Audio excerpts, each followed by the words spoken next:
You are listening to the Soul Curators podcast, where we get into the funk and soul of things. It's all about good conversations about music. So come join us.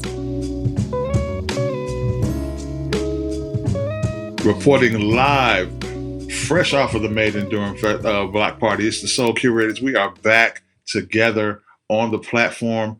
What's happening, y'all? It's your man, Mr. Goodbar. We are back. Happy to be back. Got a lot to talk about. So I am happy to be joined with the entire crew.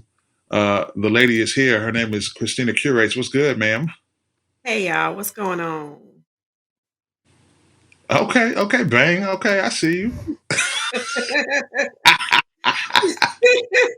The one and only Soup's Kitchen. What's good, sir? Yo, what's going on, y'all? So have we recovered? Have we processed? Have we recovered? Have we put our brain to what just happened, what we just experienced? We were prepared for it. We were excited about it. And we got to finally experience the In Durham in North Carolina. The four of us, rather. Shout out to Mr. Al Pete. Just mobbing through these NC streets. You know what I'm saying? Like, tell me what you guys have processed. Tell me how you decompressed from that whole weekend. Not everybody at once. So, okay, I was waiting. I wanted to give that stall time so we wouldn't talk over each other. So, how did I decompress? Well, I'm still looking at videos, going back to some of the music that I heard, and just kind of reminiscing just about the good times that was had. The music, that was my second time seeing Little Brother as them being two. So it was really, it was a really great show overall, a great show. I agree. I'm just on a whole high. Yeah.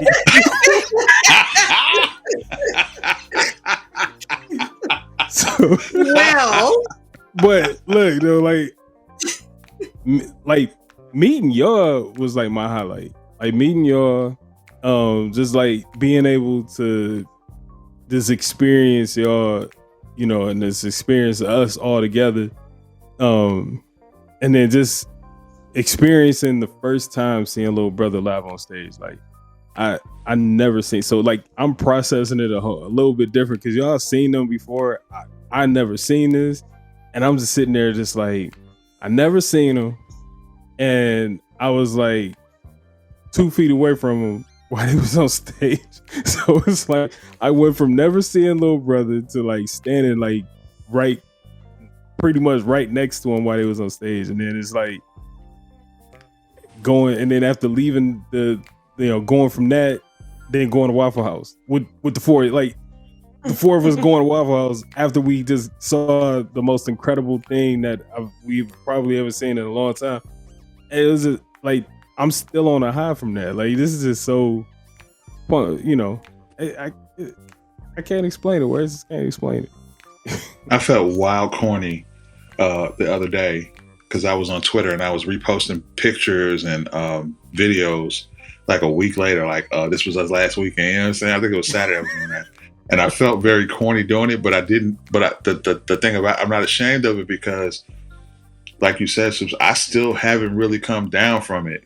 Like it's so much, man, that weekend encompassed. Like you stated, the wonderful thing about meeting you guys outside of just meeting y'all in person, it was the way that I watched how we just seamlessly just moved through that whole thing. Like it wasn't awkward at all. It was just like we have been doing this forever. You know what I'm saying? And that's the thing that I just came back loving the most. It was like it wasn't even like nobody knew that was the first time we'd ever been in the same space before, and they knew that we were a collective. Mm-hmm. And so I can't remember what artist it was we were talking to, and they were like, "This is the first time y'all met?" We was like, "Yeah," and they were like, "What?" And I think that shows the cohesiveness that we have, been able to establish. And I really, really enjoyed that to the point that it just felt so comfortable that it wasn't even a shock anymore. After a while, it wasn't a shock. It was just, oh, these are just my people. You know what I'm saying? Yeah. In a great way. And what I want to know, Soups, I'm sorry, Christina, go ahead. No, you go ahead. No, my next question for Soup, and he gonna need a minute. So. Oh, okay. Oh, goodness grief. So I think also what was, and I said it in the actual video that I made that Zoe reposted. It's like I couldn't contain myself when he came out with Darian Brockington and Fonte. Hold my hand. And I just felt like, okay, I saw them on video when they did it before, and then we get to see it. And then Carmen came out. I mean, it was the entire FE minus a few people, family being in the same area and space, and them being as cordial and as like family oriented as they were. I mean, granted, we're still fans of them. You know what I mean? It was just, it felt good. It felt really good to know that, I was amongst one of my favorite groups. Effie, come on now. I mean, Fonte and Nicolay in the same place. I was like, oh my gosh. So it was really dope. So, Soups, like from this being your first time seeing Little Brother, you've never seen them before. You were a fan of them from the jump. But walking into that venue and being able to stand right where you were, right at the stage, and watch them rock for the first time, what did you leave with? What changed in the way that you look at them after watching them live? I want to see them again for one, but like the thing that I picked up on is just how they are a unit on that stage. Like they didn't miss anything, and it's not a whole bunch of choreography and shit like that. It was just the chemistry that they had, on the stage was just something that is one of the best duo groups ever. One is you got Outkast, Little Brother, Tribe. It's not too many duo groups that MC groups that can compete with these guys. Like they some of the best. So I got to actually experience and not see it on video. I got to feel it, like you can feel the energy that they commanded the whole fucking block. You know what I mean? Like it was a block full of people and they commanded that whole block of people. Like that was amazing. I wish I could have experienced in different ways. Being right there in the front of the stage, that was cool, but I kind of like wanted to be like right in the middle and kind of experience that part of it. And it was a great experience. And like I said, I can't wait to see them again. I can't wait to do this whole experience again. If we can get a chance to do this again next year, like I really truly hope that we can do this. Likewise, absolutely. So, Christina, you mentioned how Zoe and Talbot, Black Eye, and Deborah Bond's performance really affected you. What you didn't mention, and what I'd like to hear you talk about, is the last song before they went off stage. The last song before they went off stage? When they did their song from Sherman Showcase. Pray for G. What's the name of it? Drop it low for Jesus. So, in all honesty, because I guess I'm not really big on dry humor. I watch the show, but I don't watch it. So the moment was not as fabulous as it was for some people. I mean, I get it. It was dope that she was there and that they were able to perform it. Yeah. But I'm not like a huge, show watcher, if that makes any sense. Right, it makes sense. Yo, when I saw her walk on stage, I think you were near me or something, and I lost my shit. I was like, I know they're not about to do it. I know they're not about to do this. And they did. That was cool, though. That was cool. They were able to do, they have so many different little intricacies that make up FE is just really dope. It is, and I love the fact that as serious as they take their music, they don't take themselves too seriously.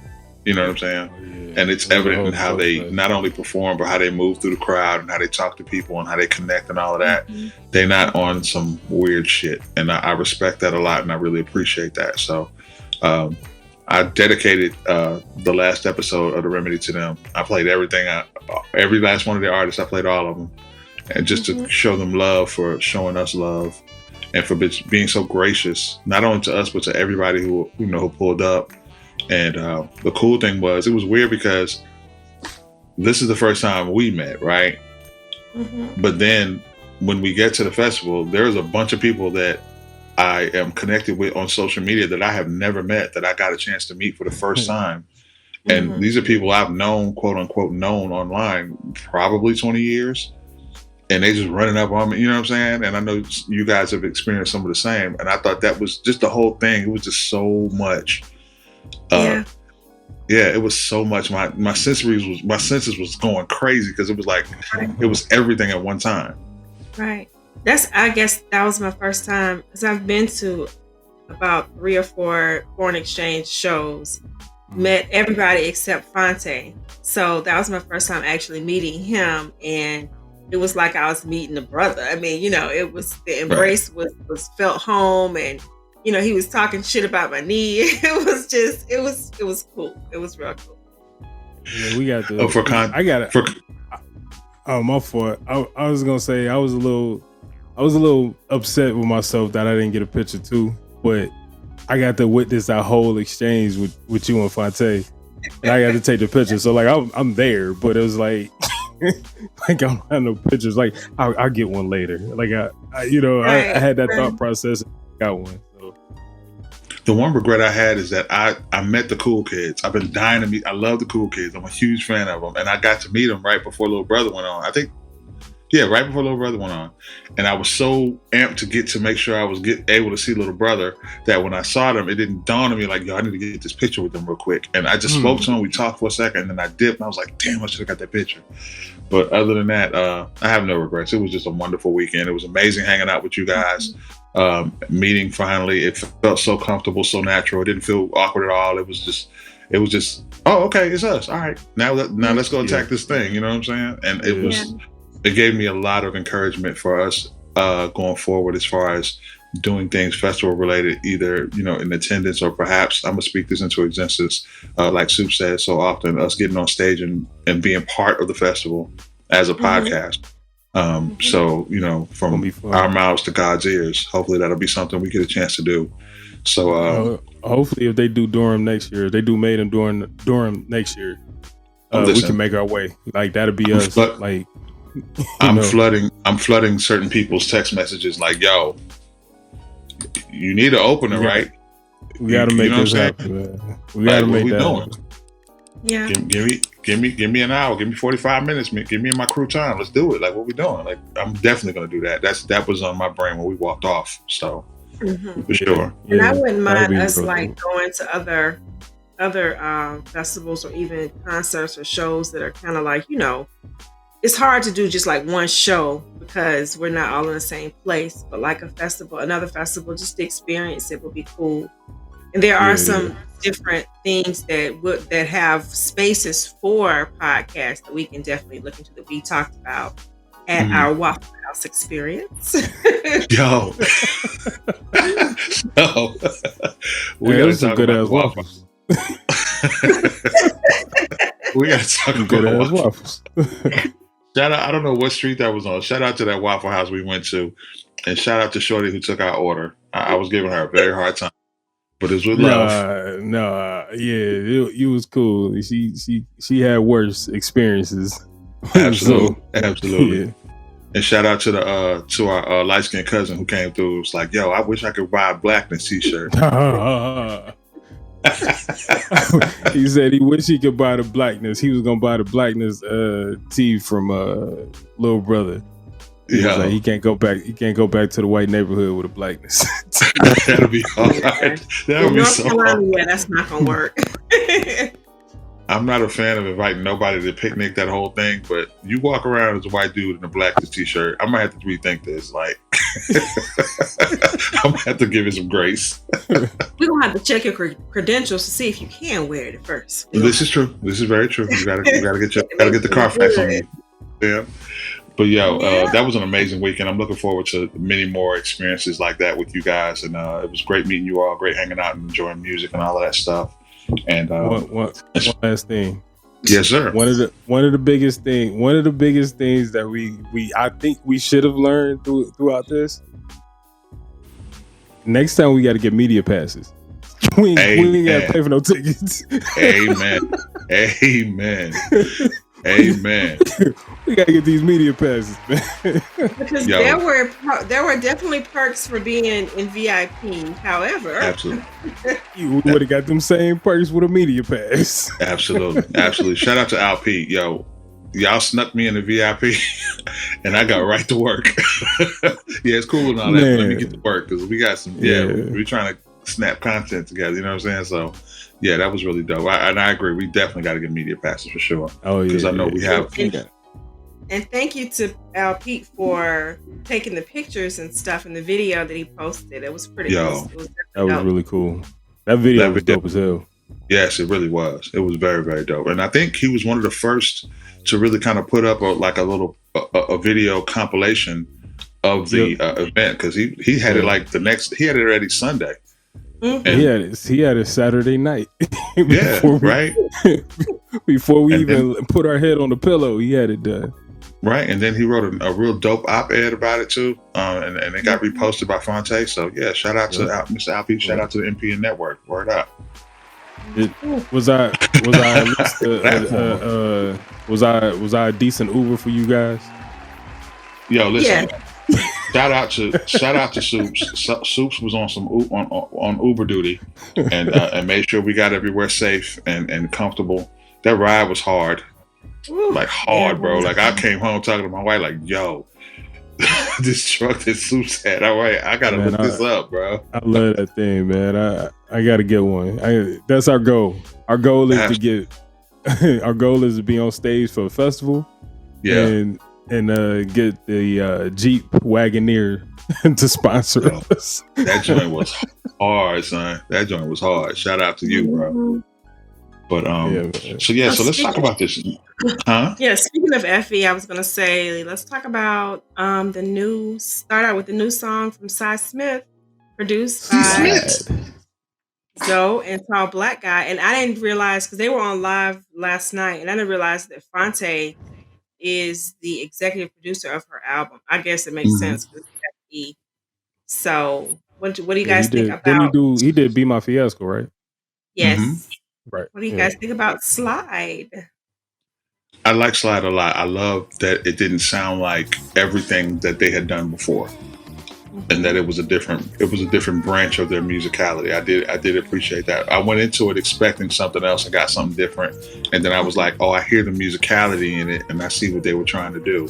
So I respect that. When I spoke to Cy a while ago, she told me that she really, speaking to the point about Fonte being the executive producer, she spoke to that about how she enjoys how he produces her vocals.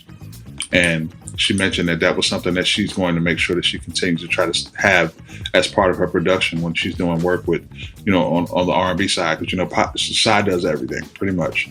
So that doesn't surprise me. But I'm glad. I like that they're keeping that in house, and I'm really excited to see what else they come with. Because Tall Black Guy and Zoe, they got something going on with them that just work. I don't know what it is. Yeah, that's how I feel about Tall Black Guy and Zoe. I think it might just be that Detroit thing. Who knows?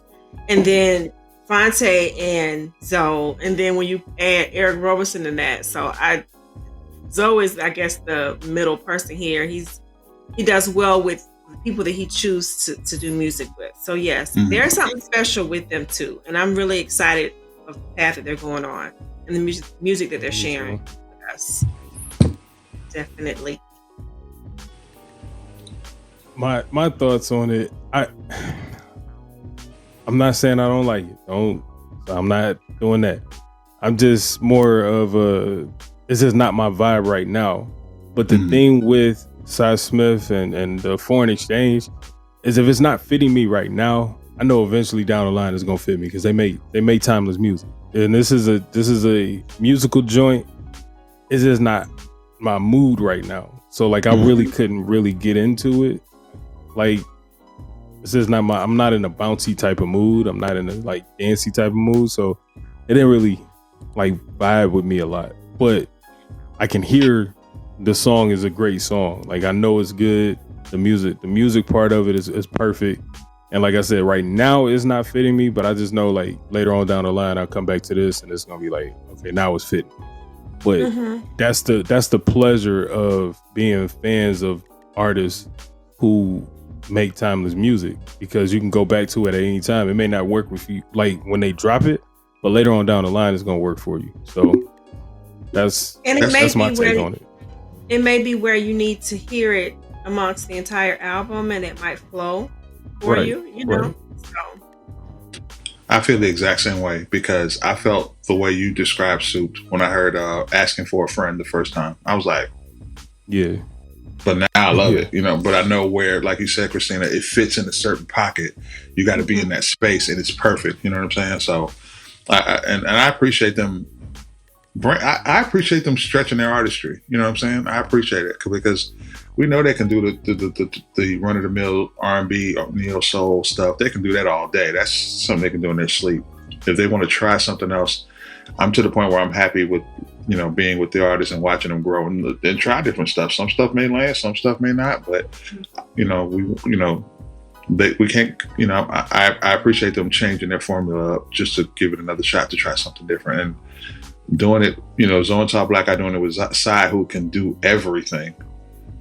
I mean, it's just perfect. You know what I'm saying? So I'm looking forward to the project as a whole. I remember they actually started on this project, I recall, before the pandemic. And the pandemic stopped it, because when she was here in Houston, she told me about it. She was like, actually, Zoe told me about it, and she confirmed it. So I'm glad to hear it's actually getting ready to be released. Yes, indeed. What else we got? Now, so she was talking about Cartoon's new project, which is really fire. And I think wasn't you rocking it when we was in Durham for a minute? Yeah, that's all I was playing. It's called Saturday. The album is called Saturday Night, but the joint that I kept going back to, like, it's called Sparkle. It's with Bad Snack. It's one of his joints that he played like a long time ago. I think almost like last year he played it on his IG, and people was like, when are we getting this? And we just now got it. But the whole album is a nice ride. Like, you can put it on, ride to it, and it's smooth. Like, I like it. But I also believe, like what we saying about Sy Smith, and like when her album comes out, it's just all gonna fit, because there was some songs on here that I just wasn't some of the singles. I was just like, let me just wait till the album. The album comes and then it all fits on the, you know. So that was that. But for cartoons, like that album is really nice. Saturday Night. It's a great album, and the song my favorite song right now is Sparkle.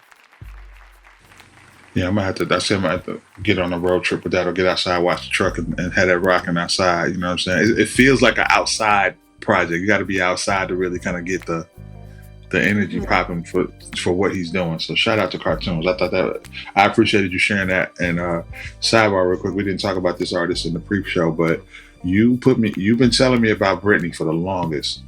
Brittany Carter? And yes. And so you played that song with Brittany and what's his name? Pat Jr. Pat Jr. And so I did a deep dive on Pat Jr.'s discography. He's really dope as well.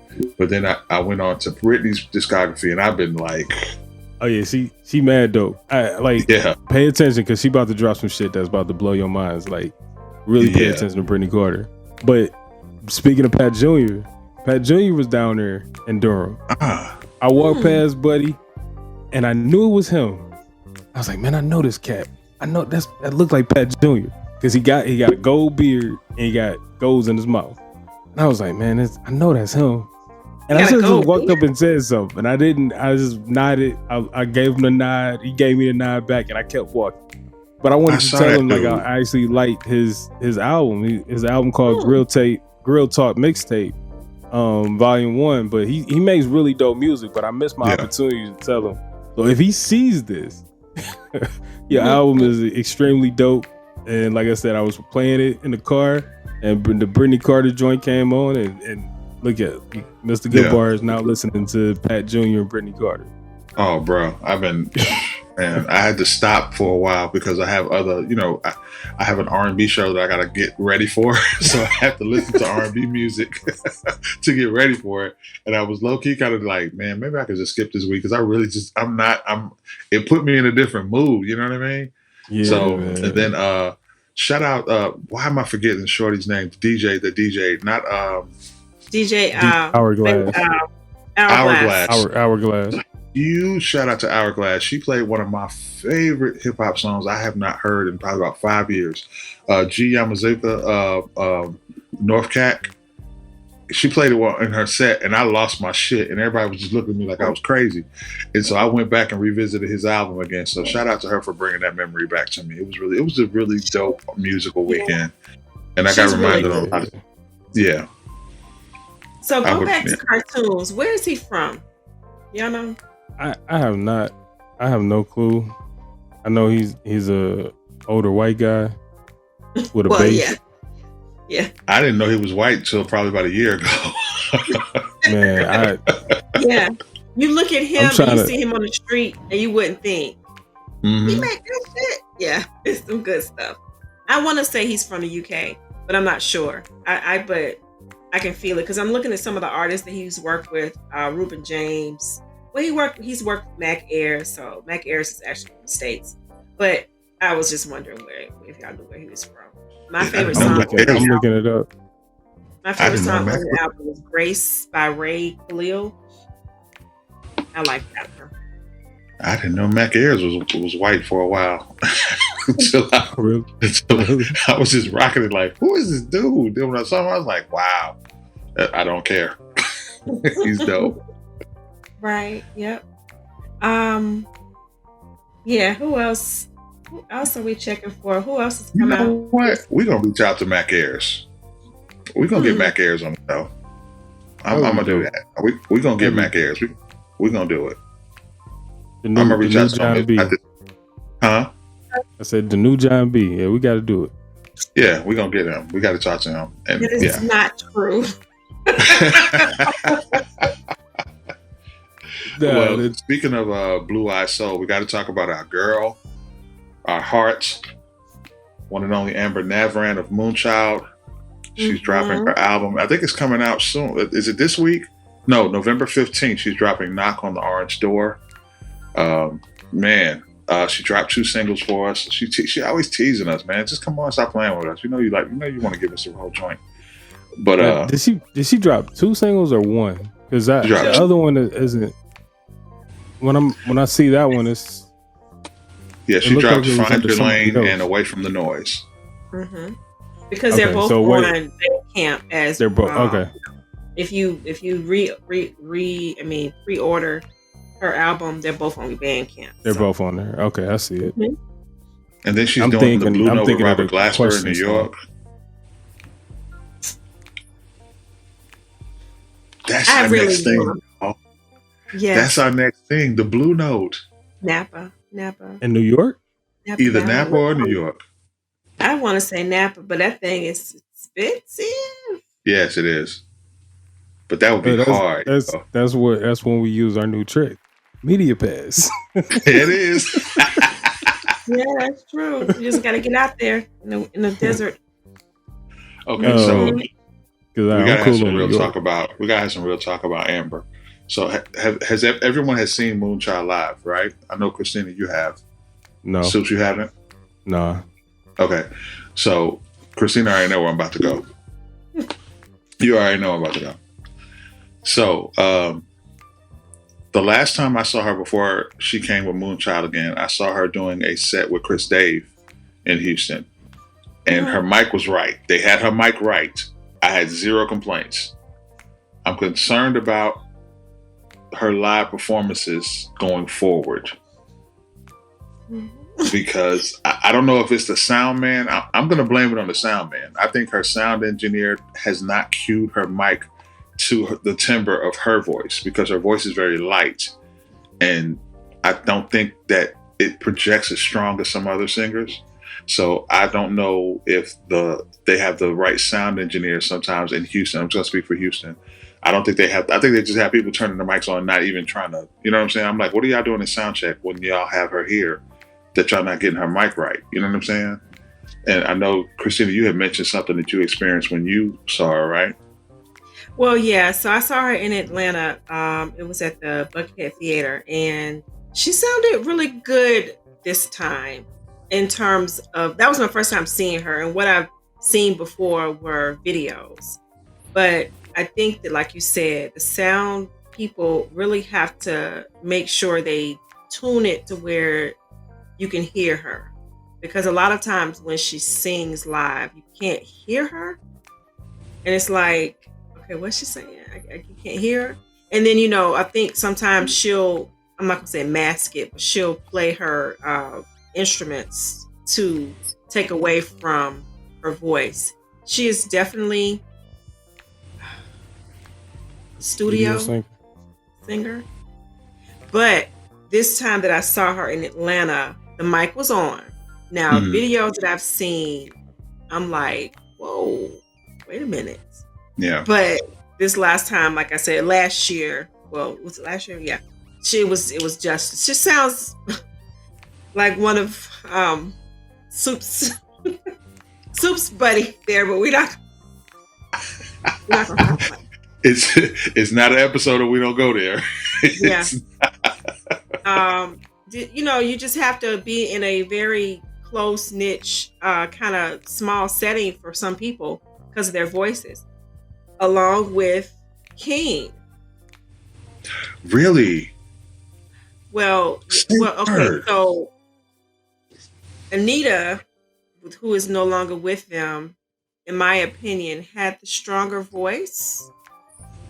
So with her not being in a part of the group, I kind of am afraid to hearing them live again, because the twin, I'm not sure if that's Amber that sings. Paris, I think Amber's the one that does the music mostly, and Paris is the one that sings. Don't get me wrong. But she's another voice that's very tender, very soft, very gentle, and you have to be careful in some settings. Mm-hmm. And I mean, it's no shade. I love them. I love Amber. I love King. I love Soup's friend. But some people just, like you said, they do not have those voices where the microphone is on, and you can even, You talking about Dwelle? Yeah. Shout out to Dwight. Shout out to the Detroit. Ooh, yeah. So, but yes, Amber is. I'm looking forward to her album.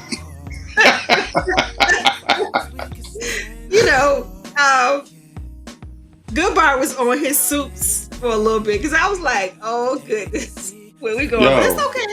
We can speak honestly on here. We can speak honestly on here.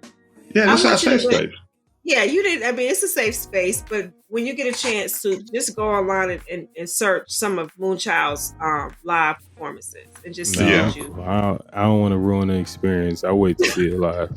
Okay. That's why, which is kind of why I mentioned the Blue Note thing she's doing with Robert Glasper. I think that would be like you stated, Christina, a perfect setting for her, because it's intimate. And it's like she doesn't have to project too much, because the audience is right around the stage. They're right there. So that might be good, because I experienced that when she was here with Chris Dave. It was a more intimate type of setting, and her mic was on, and it sounded I had no issues with it. So I was like, well, maybe this is her thing. This was probably good for her to be intimate settings. What y'all saying is the only performances that she should really be doing is the Tiny Desk performances. I think she'd kill a Tiny Desk. Yeah. She would kill a Tiny Desk. I think they would kill a Tiny Desk just because of their musicianship and everything that they do along with her singing. They definitely need to be on the list. Yeah, Moonchild remind me of one of my favorite groups, Simply Red. Oh yeah. Okay. I can see that. I can definitely see that. Yeah. I can see them on Colors as well too. I'm a big fan of Colors. Yes. Oh yeah. I'm a big fan of Colors. I am too. I think that's one of the lanes that you can be introduced to a lot of UK artists that you may not know about, or even just people from different parts of the world that they have on there. It's a pretty dope vibe. Tiny Desk and Colors is definitely both a So I dope. got hit the Children of Zeus is off of Colors. Oh yeah. Now the singer has a new song, right? Tyler, yeah. Tyler? We was listening to that down there. It's called These Cards. Yeah. You're right. We were. Look, Yeah. I'm like, I kept asking you about cartoons. I was like, who is that playing? I knew it'd be the same song. It was the same song every time. Same song. So let's hope that speaking of Tiny Desk, let's hope that our girl gets to do this Tiny Desk soon with Terrace Martin. Terrace Martin and Alex Ozzie are about to release their collaborative project that I can't wait to hear. They dropped their single, the cover of Paradise by Sade, which I thought about that. I know we touched on it briefly, but now that we've had a chance to live with it, how do y'all feel about that cover? I like it. Yeah. I like it. It was, like we said, it was, we know that it was Paradise, but Terrace put his spin on it. And with him also releasing like some of the video of him creating the song, it just made me appreciate it even more. So I definitely like it. Mm-hmm. And Alex didn't ruin it at all. You know what I'm saying? It's like she didn't like knock it all the way out the park or anything like that. Where it's just like, oh, this is better than Sade, but it's right there. Like it ain't up above it, but it's like it's right there with it. So yeah, it was nice.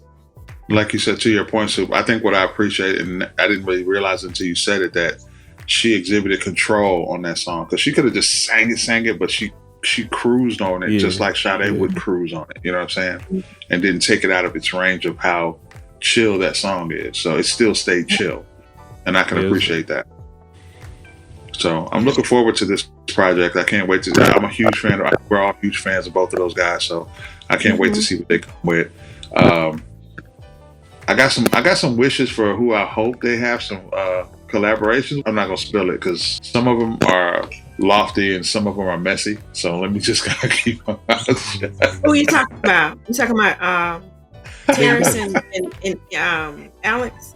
Mm-hmm. Yeah. Well, they dropped the liner notes for it. Right. So I haven't read the liner notes yet. I kind of want to be surprised a little bit. So I'm not. I haven't read the track list. I saw them, but I skipped right past it because I didn't even want to go into it. Oh, real quick, and going back to Amber real quick. Happy belated birthday to Amber. She just celebrated her birthday the other day. So shout out to her. And then shout out to Eric Burberson, just celebrated his 50th too. Yes. Damn, y'all niggas old. I know, right? What do you think? He said seasoned. That's the word. Seasoned. So let me see. I think we covered everything that we were going to talk about. We do have a subject that we're going to cover in the tuck, but we tucking that for next episode. No, we missing. We missing one more thing. What we missed? So while we was traveling, right? And we all big music heads, music fans. During that weekend, a album drop that we probably didn't really listen to. And then when we did listen to it, we just said no. And then we all picked up a Michael Jackson album and listened to it. And so my question for everybody is, what is your favorite Michael Jackson song or album that is a must-have when you travel? When you're traveling? Traveling only. Your Michael Jackson. What is your Michael Jackson album or song that is a must play while you're traveling? I'm gonna just say Off the Wall. Off the Wall has always been my favorite Michael Jackson project as a whole. But if I had to pick one song from Michael Jackson that I just could keep on repeat a million times, it's probably going to be Remember the Time. It's a great song. So I'm known for setting a very melodic slow jam mood while driving. My siblings and friends all say, "You're gonna put us to sleep." I'm like, well, if I'm driving, I'm gonna play what the F I want. Okay. So Right. anyway, Right. Lady in My Life is my Michael Ah, Jackson jam. That is like, you know how you have that list or playlist of love songs? I gotta have that song on there because that's just like one of my all-time best favorite, whatever you want to call it, What album R&B is that song. from? That is from when Thriller. he's That's the last song on Thriller. So yo, that's just one. I mean, we could go for days for Michael Jackson, but if you're talking about the one, that's it. when Michael says in that song, "So listen to my heart," I get chills. That part of the song, oh God, that is one of the dopest parts of music ever. Man, I love DJ, that do song. that, please. No, I'm just playing. Man, it's Yeah, yeah, that Mine. is. man. It's beautiful. Ooh. I mean, it is. Let's see who. I need to go to the liner notes and see who That's a actually. beautiful. I know That's that a was. beautiful song. Yes, So, yes. man, that's absolute facts. All of that is fact. What about you, Soups? Mine is off of the Thriller album also. Baby Be Mine. Yes. Um, that's you ride to that and you jam it. Like it get you awake. Like you going, like you jamming to that. Like that's one. Mhm. And then I got another one though. And I didn't realize it. But off the Invincible album, Heaven Can Wait. Okay. Okay. You know, I didn't really realize that album had so many jams on that. I mean, Break of Dawn, Heaven Can Wait, You Rock My World, Butterflies. Yeah. I mean, like, he really did something on that. And I didn't really realize it at the time. But as you go back and listen to it, like, he really did his thing on that album. The wild thing about that album is that if you look at that in his discography, that's kind of the quote unquote throwaway Michael album. But that album could be, if it was another artist's album, that would be like their greatest album of their discography because he got That's jam after that's jam Usher on that Confession. joint. Yeah. Yeah, you know what I'm saying? Like, Yeah. uh, And and I'm not really definitely will not say that I am a historian, music historian at all. That's one lane that I definitely can improve on as a music lover is the history behind certain, albums and songs and whatnot. But so I was like, who did that? Of course, Quincy Jones did Thriller. So Oh yeah, they, his first four albums was his first three was Quincy, right? Off the Wall, Thriller, and Bad. When those all Quincy? I think it was. I think Quincy was the EP of that whole of that trilogy. Yeah. Mhm. Yeah. So shout out to Quincy, which we also have said before that Terrace and Robert Glasper are kind of our, well, I won't say that they are Quincy Jones, but they are definitely in that lane to be that for us. So shout out to them. That's fact. Mm-hmm. I'm ready for them to start, to that point, Christina. I'm ready for them to start EPing like some of the artists that we really love, just sitting with their project, just giving them 10 straight joints and just EPing the whole thing and just letting it go. Like, I think that would be amazing. Yeah.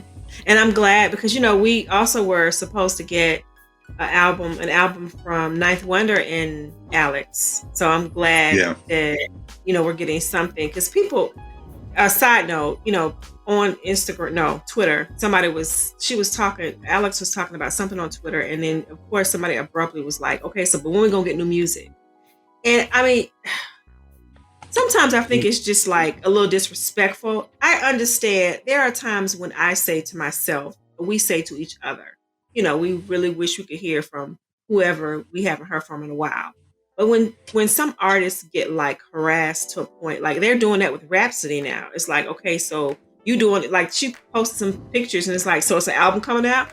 I'm thinking like, let these people live. But the difference with rap though, she using that as marketing on Twitter. Like she reposting it and, posting flowers and stuff like that and talking about it's coming. Right, but I mean, it's she coming. might be doing that, but we don't know how she really feels. Like you don't know that the time that people are spending trying to put out music, they may, and I think Be My Fiasco's posted something about it, or she posted a video about it, just like about artists and how people are asking for music and stuff.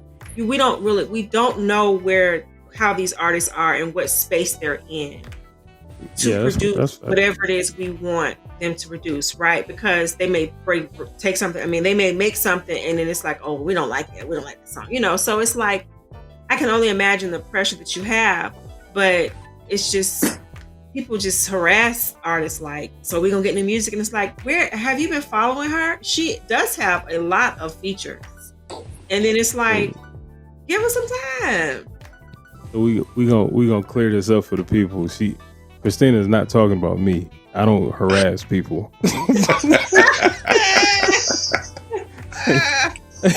Well, I know out of these 8 episodes, people gonna go back and was like, this nigga, all we talking about Dwelle. I do not harass him. Like, I'm not going into the DMs and I'm not sending him messages and stuff like that. Talking about, and you're not putting on his comments, because some people are doing that for you. Yeah, I don't do that. I don't. Right. If he posted something about him painting or whatever, I like it and send some fire shit and keep it moving. But like, I'm not like, yeah, nigga, like, why you ain't in the booth? Why you on the painting booth? Why you ain't in the recording booth? Like, I ain't doing all that shit. Like, and even for rap, like, I'm a huge Rhapsody fan, but I ain't posted yet about, hey, rap, when you dropping some music. Like, she been doing stuff. She killed some features. So I mean, I'm just gonna be patient with it. And then my thing is also like, okay, even Nicolay respectfully posted something on Facebook about, kill it, y'all. We have said over and over again that we are still FE, and people keep asking about the project with the two of them. We can see both of them are in the producer lane. So just kill it. It's like, come on, you just messing up the vibe when you ask about it. FE, they got FE music. It may not be both Fonte and Nicolay, but they bring him, more people out. They're making the family bigger. So it's like, it's a whole different vibe from Connected to now. It's a whole different thing, and we earlier, before we got on, we was talking about a song I had that y'all haven't heard yet. You probably will listen later, but it's by Problem. But he goes by Jason Martin, but he's working with Tank and Kaytranada. So if you're familiar with Problem, he's a West Coast rapper. This don't sound like nothing that he's ever done. Like, this is something different. The sound is different. The vibe is different. And people don't necessarily care too much about his new vibe or whatever. They want the old Problem. They want Problem. They don't want Jason Martin. They want Problem. And it's like, when artists actually care about the craft, and when we get like real art from artists, we complain. And then when we get bullshit from artists, we complain about that. But for some reason, they are going farther because we complain, we repost, we do all of these things. But for the artists that we really enjoy, when we don't like something that they do, we just don't talk about it. What I'm saying? We just don't we don't promote it, we don't talk about it. We just kind of say, oh, we don't like this and this, whatever. That hurts those artists more than, we could talk, like, as long as we talking about them and as long as we, bringing up them in conversation, that's all that should matter if we really like this, the art. But I don't know, this is people just complaining about this nonsense for no reason. Like, everybody's got an opinion, everybody's an artist. Like, just because you made a song with a SoundCloud mic, that doesn't make you an artist. Like, you know what I'm saying? So like, you can't, asking all these artists, like, when is your next thing coming, or this, we don't like this, so make this. It's getting old. I checked myself a couple of years ago, probably long, I want to say I could probably place it probably around the time of the pandemic, because I used to be guilty of, checking artists like, yo, when you dropping something, I might not have been as direct, like saying it to them, because that's just not the type of person I am. But internally, what I got to the point of doing, and I encourage people who are guilty of doing that to this day, if you love an artist that much and you're waiting for them to drop something, just go run back their catalog. Just keep running it back. Just run their streams up. You know what I'm saying? Like, if you want more Rhapsody, then go run back the albums that you didn't pay attention to when she was before she was who you know she is. You know what I'm saying? Or listen to her. You know, I've gotten to the point where I do that now. You know, I'll go back and there are artists that I miss. Like, perfect example of Brittany Carter. I missed her when she first started her wave. So when I'm like, okay, well, I'm waiting for this artist to come out. Well, let me dive into this and sit with this. And before I know it, whoever I was waiting on is on their way out. You know what I'm saying? So it's too much music for people to do that. You know, you have to just go ahead and I know you like who you like, and that's nothing wrong with that. But at the same time, I would prefer them to go live some life and come back with some good stuff instead of just coming back with microwave just to say they came out with something. Right. That's right. That's right. And it's like you said, go back to their old stuff, and then also pay attention to what they're saying and the content that they're online. They're doing little excerpts of this and that here, there. Pay attention to that. You can't ask them when music coming out when you see that the person's working on, or they may have dropped something, a feature of somebody. It's like, are you really the fans if you don't know that they drawing murals? What? Or they started drawing murals. So don't even ask about the music. Yeah, or they DJ. Don't even go there. Okay, just that's funny how people always like when Zoe and Tall Black got posted they going to the city. He was talking about this on live yesterday. They like, so when you going to be in North Carolina? And they was like, I was just in Durham. You know, I was just there. I mean, like, what?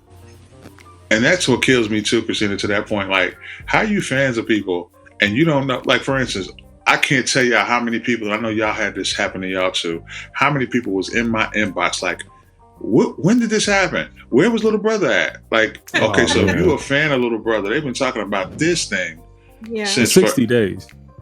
And y'all saying that y'all don't know, like, they've been, and it wasn't like they would just mention it. No, they was going hard with the promo. So if you were a fan of Little Brother, how did you not know that they was having a whole event in North Carolina? Like, but here's the kicker to that too. Like, how did you not know you was coming up on 20 years on one of the dopest albums that the group has ever made? You know, the album that put them together as Little Brother. So you got to pay attention to what's happening. You clearly something's about to happen. It's 20 years. Something's about to happen. So it's like you didn't know that these niggas was making a block party because, like, I don't know that I got a lot of that too. Like, yo, where was this? Why didn't I know about it? And nigga, it wasn't a secret. Like, I seen a nigga post that they didn't know that Little Brother had dropped some new music. Oh man, what? Yeah, that's what I'm saying. It's like, okay, well, you're not paying attention. And I know some people are not on social media, but again, that's where those newsletters come in. And then there's enough. If you're fans of certain artists and you're not on social media, there's some way that you can find out what's going on with them. Right. You know, absolutely. You're connected with them in some way. Man alive. So is that newsletter a shot that we need to get our newsletter up? Shout out to the shout out to the Soul Qurators newsletter that we are going to put out. Yes. We're going to put together. MPN for starting that newsletter that we gotta actually put content on. Yes, absolutely. Yo, so look, y'all. I don't know if y'all know, like, we coming to the conclusion of season 1 of the Soul Qurators podcast. Like, it's getting close to that time. Like, that's just look. We gotta salute ourselves. We really doing some work. We're doing a little work out here. Can you believe it? Have y'all ever had seasons? Like, we could turn on Netflix and now you can pick from the season. Like, Right. you can pick from the season of the Soul Qurators. Like, Right. I didn't even know how to do that, man. That we can do that. Yes, I think it's dope. Yep. So let's talk about what we have on today, guys. Okay. All right. Well, you know, I'm proud. I'm proud. Let me move this mic out the way. Move. Yeah. So That's dope. I love that. I think it's self-explanatory what we got going on over here. This is the Faith Evans merch. I've had this for, I want to say, about 10 years. She dropped this right when she dropped the Incomparable album, and I actually got it. This is the shirt that she hugged me in. Oh. This is the shirt she kissed me on the cheek in. Oh, so you Lord. know, and has that shirt been washed? Oh my God! And each letter has pictures of her from her either album cover or it's just straight. So that first one, that F is mine. That F is one of my life albums. That's got to be like on the top list of. And I'm trying to get in the mood. I don't have to try, but I'm trying to get refocused because I've been so inundated with all the other music we talk about and listen to. But I'm trying to get back focused because she'll be here on Thanksgiving, and it's wild because Erica's going to be. There are two arenas that pretty much down the highway from each other on the same highway. Erica's going to be at one with PJ Morton. Faith is going to be at the other one with John B. and 702. I mean, I guess you guys know where I'm going to be. Of course. Yeah. Of course. That's crazy. The same night. Same night. Let me know. Let me know if John B. can still sing. He can. You haven't. He can. I think he can. Yeah.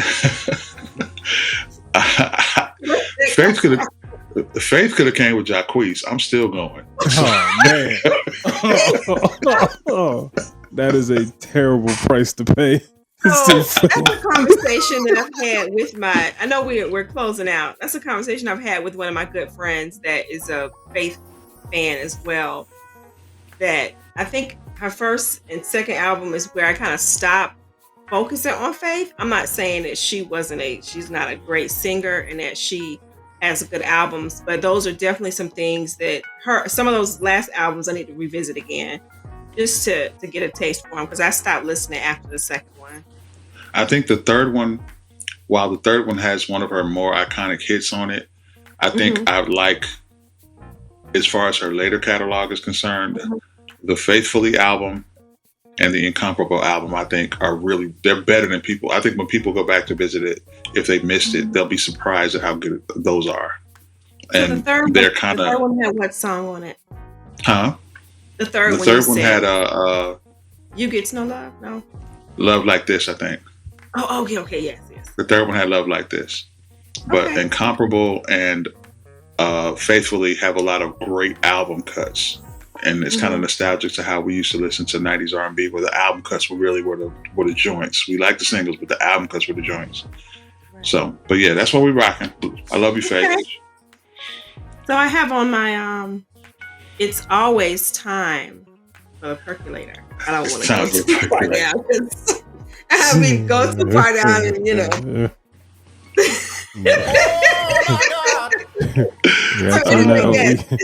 Turn this into OnlyFans. Huh? So we're gonna have to turn this episode into OnlyFans. Listen, man. Listen. You all right? You can get your percolator on? Yeah, okay.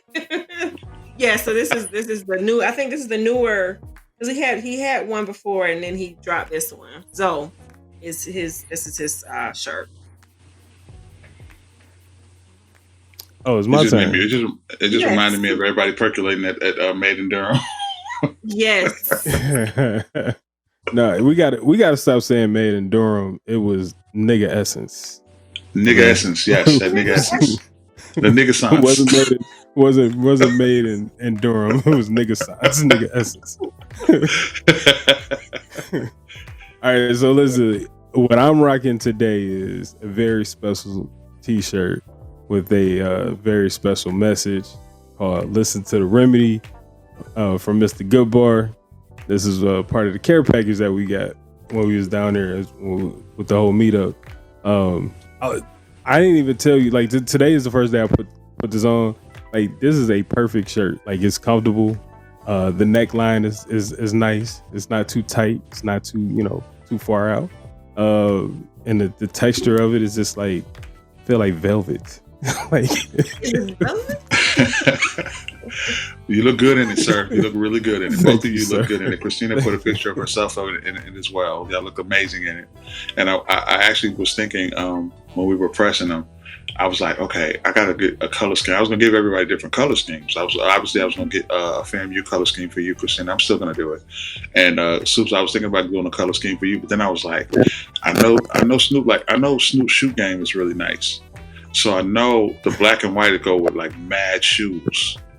So I was like, I think that'll probably be the best move for the first one, and then when we do another one, we'll start getting into the colorways. But we got to start it off to make sure it rock the shoes, and then you real ill with the fitted. So I know your fitted game is on point. So I was like, black and white, he got mad fitteds that'll work with that. So let's go with that. So works out. Looks good on you, brother. Looks good on you. Thank you. We need to jump back on our merch, so maybe that's what we'll do during our parade. Absolutely. And we got one more episode. Like we can't be talking about breaks yet. Okay. Yeah. So listen, shout out to everybody who has been rocking with the Soul Curators from day one, back when we was on IG acting a fool, and now we here official on MPN Network, getting this podcast working. You know what I'm saying? Shout out to everybody that we saw at the ggasance that showed us love, took pictures with us, gave us drops, did all the great stuff. Shout out to all the artists that we met and touched bases with. Shout out to Mr. Al Pete for supporting, taking great pictures and, making moves behind the scenes and in front of the camera and all that. You know what I'm saying? Shout out to everybody who is listening to this episode. Please make sure you stay connected with us. This has been an amazing season. We're going to wrap it up great. We got a whole lot of things coming up. We got a lot of artists that have promised us that they weren't going to stand us up. So we're going to hold them to that. Hey, man. Hey, I didn't get a chance to shout out Act Proof. I got big a chance. I don't know. Big shout out to Act Proof. Everybody who's underground hip hop fans. Like, I got an actual chance to talk to Act Proof, like the whole group, Amp, Sundown, and Enigma. Like, I got a chance to talk to all three of them at the same time, and that was like a very dope experience at the Made in Durham. Just had to let them know how they look at Little Brother is how I look at Act Proof. Like, it's a dope group. They're big fans of Little Brother. I'm also a big fan of Little Brother, but I'm also a big fan of Act Proof. So, being able to give them their flowers was really dope. Mm-hmm. That's dope. I hate that I didn't get a chance to say hello to them, because I would have probably walked up to them and started singing Letter to Coretta. That's my shit. Yo, I didn't know they was that. They was mad short, yo. Like, yeah. Or maybe you're just mad tall. That's what it is. Maybe you're just that's what they said. They was like, yo, nigga, you was huge. Yo, this has been a great episode. It's been great kicking it with y'all. Glad to get us back in this space.